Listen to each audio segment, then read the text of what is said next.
Hai, Assalamualaikum warahmatullahi wabarakatuh dan salam sejahtera. Okay, hari ni kita nak sambung lagi penyakit tidak berjangkit. Okay, tapi hari ni kita nak belajar tentang cara pencegahan dia. Okay, cara pencegahan sakit jantung. Okay, sebelum kita tengok macam mana pencegahan dia, kita imbas kembali punca sakit jantung. Ingat lagi ke tidak?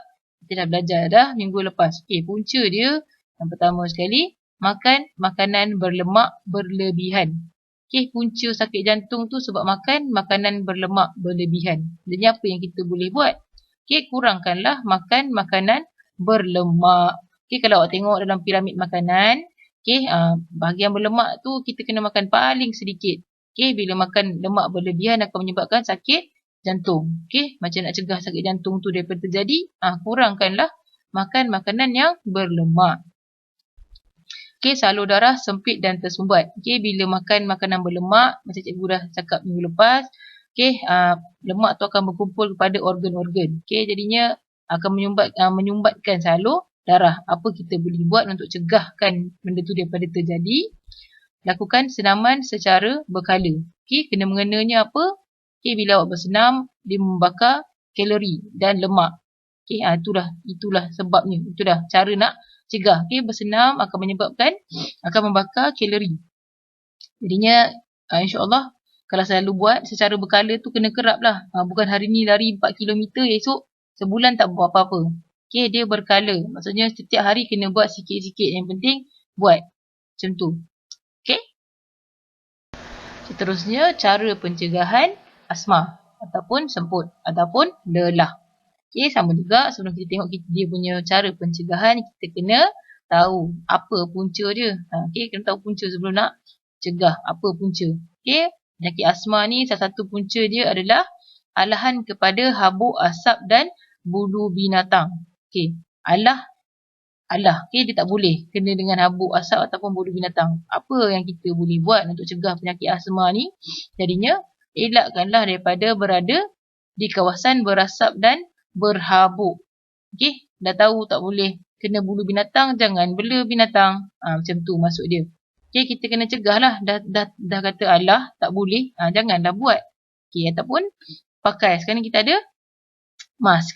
Okay, walaupun kalau terpaksa berada di tempat itu, tak boleh nak elak, pakailah mask. Okay, cegah diri. Okay, mencegah daripada kena habuk ataupun asap ataupun bulu binatang. Okay, punca seterusnya, keradangan saluran pernafasan. Okay, apa boleh buat untuk cegah? Menjaga kebersihan diri. Okay, macam sekarang yang masa kita COVID ni, kan, dia radang saluran pernafasan. Okay, dia macam cikgu cakap hari tu, saluran pernafasan kita ada 3. Satu hidung, satu dekat trakea, bahagian mulut tu. Okay, jadinya, kalau rasa ada habuk masuk, binatang, ada bulu-bulu masuk, asap ke, okay, bersihkanlah kawasan tu. Okay, supaya tidak berlaku keradangan saluran pernafasan. Okey, seterusnya cara pencegahan penyakit buah pinggang. Okey, sebelum tu kita nak tengok dia punya punca. Okey, punca dia yang pertama adalah kurang minum air kosong. Okey, jadinya macam nak cegah? Okey, kalau punca dia kurang minum air kosong, macam mana kita nak cegah? Kita minumlah air kosong. Okey, paling tidak 2 liter sehari.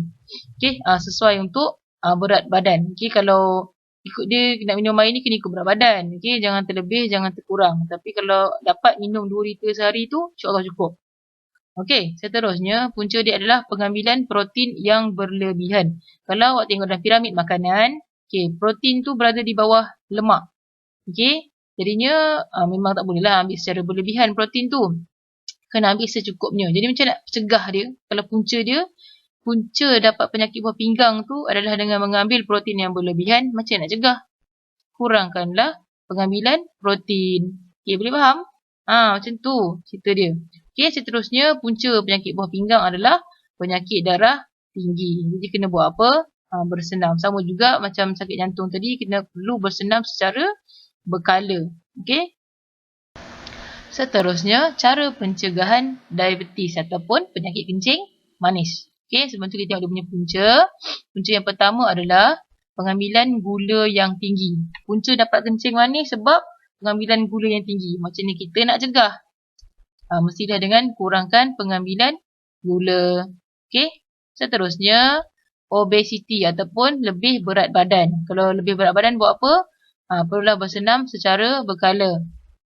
Okey, seterusnya, kerosakan pada organ pankreas. Okey, apa kita nak buat? Amalkan pemakanan seimbang. Okey, macam cikgu cakap hari tu, organ pankreas ni dia punya fungsi dia adalah dengan mengimbang kandungan gula dalam badan. Jadinya kalau dia dah rosak, dapatlah penyakit diabetes tu. Jadi bila awak makan dengan makanan seimbang, makan protein cukup, makan karbohidrat cukup, okey, lemak cukup, sayur-sayuran serat cukup. Okey, amalkan yang seimbang, jangan lebih kat gula tu saja. Faham? Okey, jadi bila mengamalkan pemakanan yang seimbang, maka organ pankreas awak akan masih boleh berfungsi dengan baik, maka dapat dielakkanlah penyakit diabetes ini.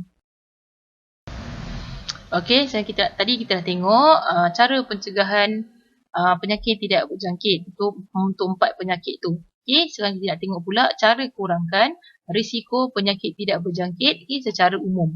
Okey, kita tengok apa Alicia cakap. Okey, pertama sekali adalah membuat pemeriksaan kesihatan secara berkala. Maksudnya apa? Okey, bila dah berusia, okey, mungkin dalam 30 tahun dan ke atas, perlu membuat pemeriksaan kesihatan. Maksudnya cek jantung, cek organ-organ yang penting lah. Kandungan gula dalam darah, tekanan darah tinggi, kita kena cek selalu. Okey, bila dah cek, bila kita dah buat pemeriksaan, doktor akan beritahu lah ada terlebih kandungan gula ke, darah tinggi ke. Bila kita dah tahu daripada awal kita punya sakit tu, maka kita boleh cuba untuk cegahkan penyakit itu. Okey, seterusnya, amalkan pemakanan seimbang. Okey, macam cikgu cakap, semua makan ikut peramik makanan tu dengan seimbang. Tak boleh lebih makan karbohidrat saja. Tak boleh minum air gula banyak-banyak sangat. Okey, kena seimbang. Dia kena banyakkan pengambilan serat dan sayur, buah-buahan macam tu. Okey, kurangkan pengambilan gula. Okey. Tidak merokok. Okey, merokok ini tidak membantu dari segi apa-apa kesihatan walaupun dia elektronik ataupun rokok yang betul-betul rokok tu.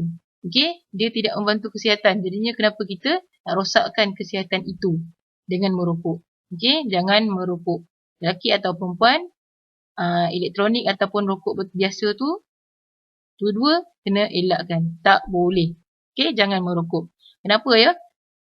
Okey, bila merokok ni, dia akan menyebabkan paru-paru kita bermasalah. Okey, sebab kita hidu udara oksigen. Okey, bila hisap rokok, yang awak hidu masuk dalam pernafasan tu adalah asap. Boleh? Seterusnya, bersenam sekurang-kurangnya 30 minit sehari. Okey, ni dah dia maksudnya bersenam secara berkala. Hari-hari kena buat. Macam tu. Okey, paling tidak 30 minit sehari. Okey, jogging ke, lompat tali ke. Okey, ni adalah cara kurangkan risiko untuk mendapat penyakit tidak berjangkit. Boleh? Okey, ni adalah latihan. Tandakan pada cara-cara pencegahan penyakit tidak berjangkit yang betul. Okey, maksudnya setiap soalan tu ada 2 jawapan yang betul. Okey, tak payah salin soalan ni. Nanti cikgu akan bagi gambar. Okey, awak save, edit kat situ je. Tanda je dekat gambar tu nanti. Okey, selamat menjawab.